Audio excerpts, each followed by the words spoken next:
बिहार चुनाव में अब घोषणा पत्रों का दौर शुरू हो गया है। तेजस्वी यादव ने घोषणा पत्र जारी किया, इसके बाद एनडीए का घोषणा पत्र आएगा। देखिए जरा तेजस्वी का जो घोषणा पत्र था, तस्वीर में आपको अगली दिखाऊं। यह घोषणा पत्र, इसका नाम है तेजस्वी प्रण। तेजस्वी यादव के घोषणा पत्र में ही उनका नाम शामिल है, यानी तेजस्वी ने जो प्रण लिया है। लेकिन बड़ी बात यह, घोषणा पत्र था और घोषणा पत्र जारी करते वक्त कांग्रेस का कोई बड़ा नेता नहीं था। बीजेपी सवाल उठा रही, न राहुल गांधी थे, न कांग्रेस के अध्यक्ष थे, कांग्रेस के नेता पवन खेड़ा थे। देखिए जरा क्या वादे हैं तेजस्वी के घोषणा पत्र में। पहला वादा, 20 महीने में हर परिवार को सरकारी नौकरी देंगे।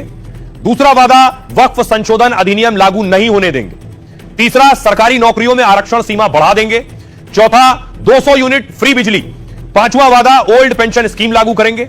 छठा, जीविका दीदियों को नियमित किया जाएगा, जीविका दीदियों के लोन माफ होंगे और संविदा कर्मी नियमित किए जाएंगे। आईटी पार्क, एसईजेड को विकसित करेंगे, बेटी और माई योजनाओं को लागू किए जाएंगे। ये 10 वादे हैं। लेकिन तेजस्वी ने वादा किया, तो तेजस्वी क्या कह रहे हैं और देखिए जरा, उन पर बीजेपी सवाल उठा रही।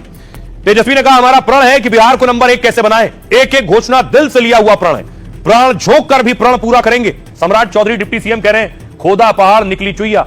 उन्हें बताना होगा कि पैसा कहां से आएगा। 15 साल के लालू राज की भी जानकारी देनी होगी।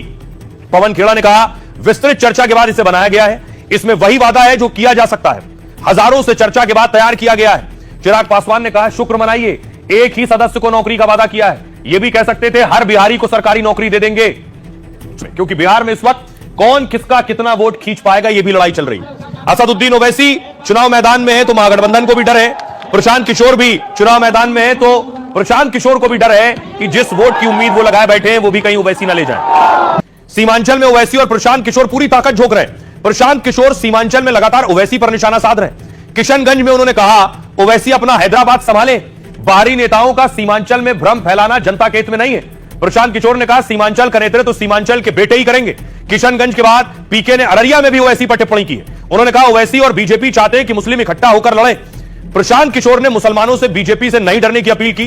प्रशांत किशोर की पार्टी ने 34 मुस्लिम उम्मीदवारों को टिकट दिया है। वहीं एमआईएम ओवैसी की पार्टी ने 25 सीटों पर उम्मीदवार उतारे, उसमें से 23 मुस्लिम हैं।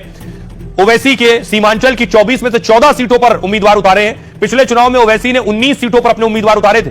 एमआईएम ने 2020 में सीमांचल में 5 सीटें भी जीती, लेकिन बिहार में 1.24% वोट भी उन्हें मिले।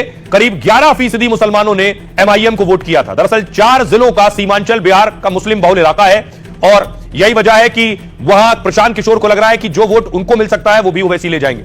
आइए आपको सुनवाता हूं, सुनिए जरा क्या कह रहे हैं प्रशांत किशोर और असदुद्दीन ओवैसी। भैया ऐसा है, ओवैसी साहब मेरे मित्र हैं, लेकिन मेरा उनको सुझाव है बिना मांगा हुआ कि आप हैदराबाद संभालिए, हैदराबाद अपना किला बचाइए, बेकार सीमांचल में आकर और कंफ्यूजन पैदा मत कीजिए।